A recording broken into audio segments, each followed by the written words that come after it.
Hey, this is a trendy socialite and hope all is well with you. Today's video is something that has been on my mind and on my heart for several days now, and I'm just really coming to share my heart with you all about some things, that recent events, watching videos, reading some comments and things of that nature have just really impressed upon my heart the need to remind all of us of the importance of the natural hair community. So I'm not trying to necessarily be on any sort of soapbox or judge or criticize or point fingers at anyone. I'm just sharing with you all my heart regarding the importance of the community, and just to remind us all of the importance of this entire community. And one thing that I think is important first to point out is that this is a community, and in a community, no two people are necessarily the same. That community does not mean that we are homogeneous. It doesn't mean that we're clones. It doesn't mean that we think, behave, or believe the same things.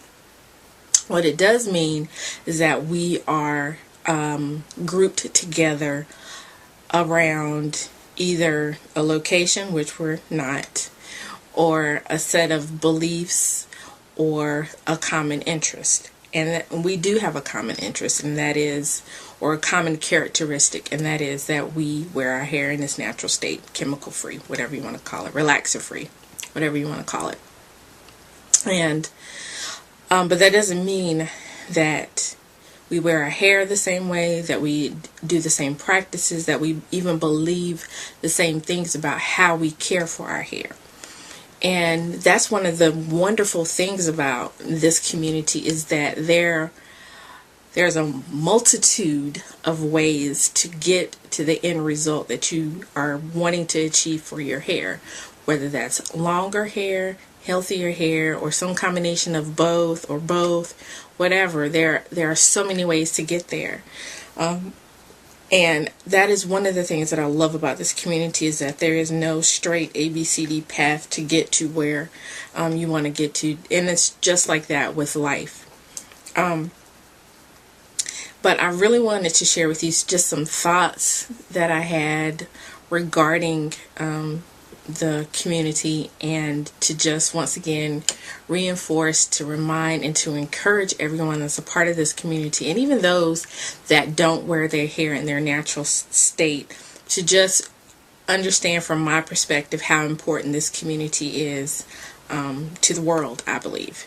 Okay, the first thing is, this community is important because we generate awareness and acceptance about natural hair.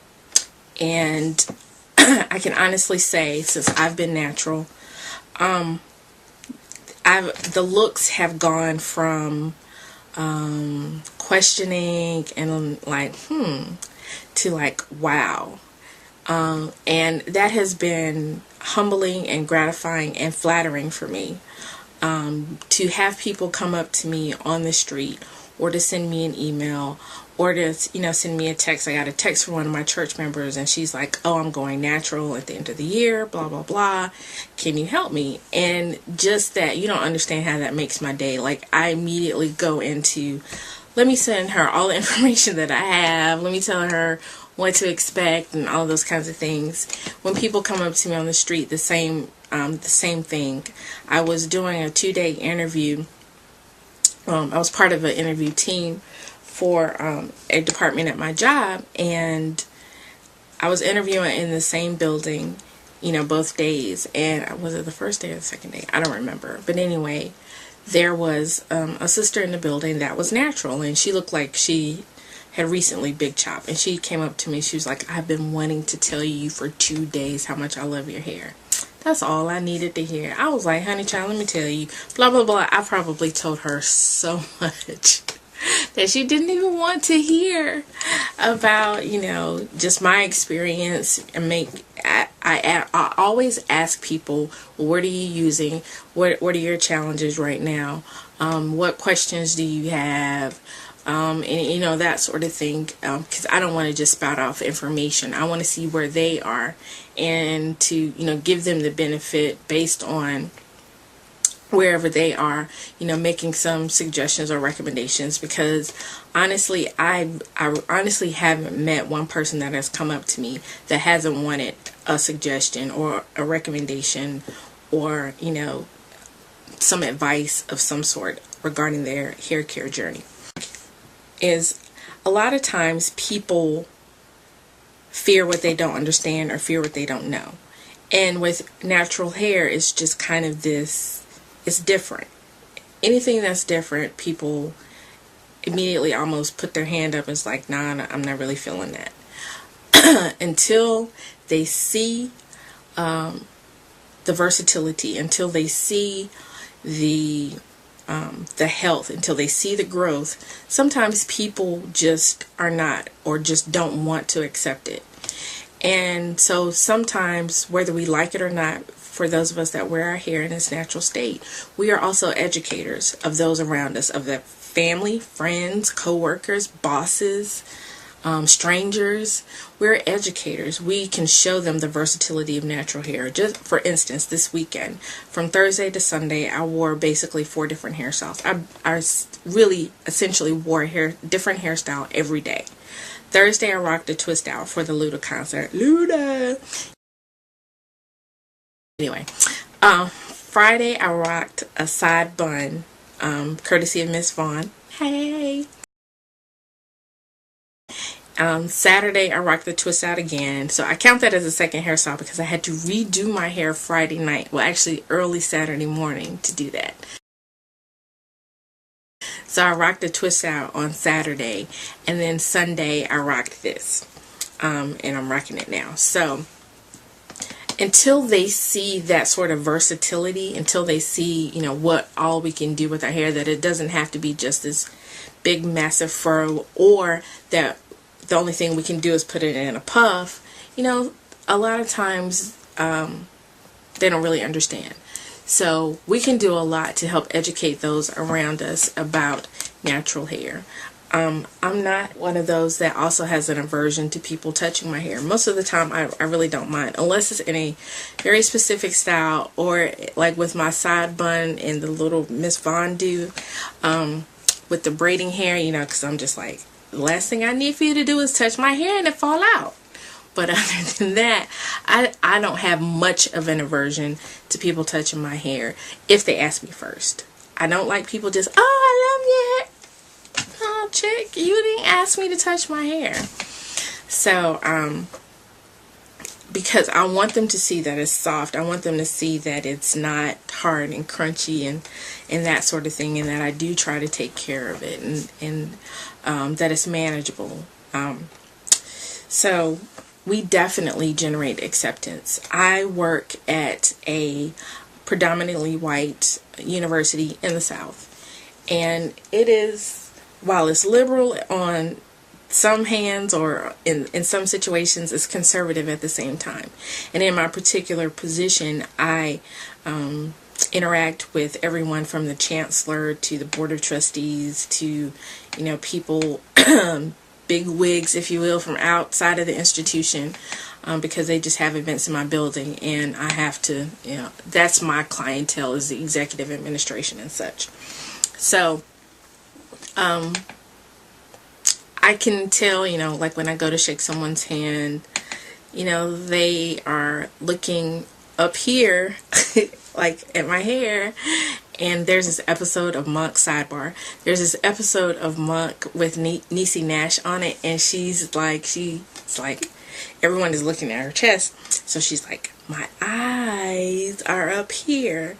And I want to tell people that when they're like looking at my hair, when they shake my hand, I'm like, my eyes are down here.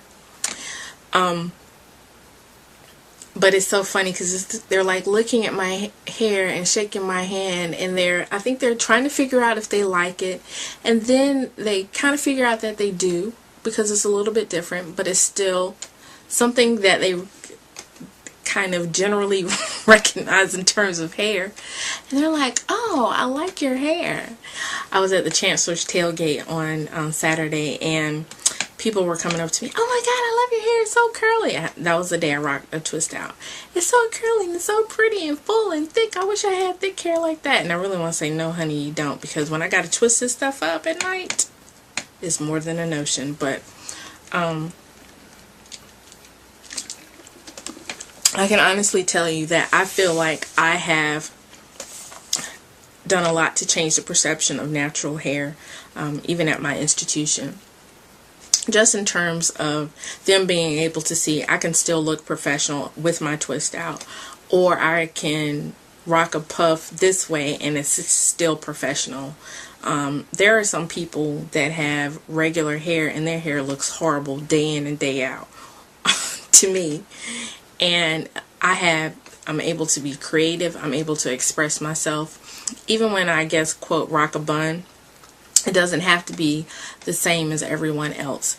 So I feel like I'm an ambassador, essentially is what I'm saying. And I feel like we all are, for those of us that wear our hair naturally. We can be and should be. And technically, even if you don't want to be, you're an ambassador for the natural hair community. Because when people look at you and your hair, they make some assumptions, right or wrong. And there are some stereotypes created based on how you care for your natural hair and how you style it and that sort of thing. I had a friend of mine come to me and say, she was like, oh my god, girl, your hair is fire. Like, I love it. She says, why doesn't every other natural hair look like that? And I kind of chuckled and I said, some people are not, are a little bit style challenged. Some people, they don't care. So you have the gamut in the natural hair community, just like you do in the relaxed hair community as well. You have some people that style their hair 12 different ways in 6 days, and then you have some people that don't do anything to their hair for a month. So there is really no different than what you see in any other community.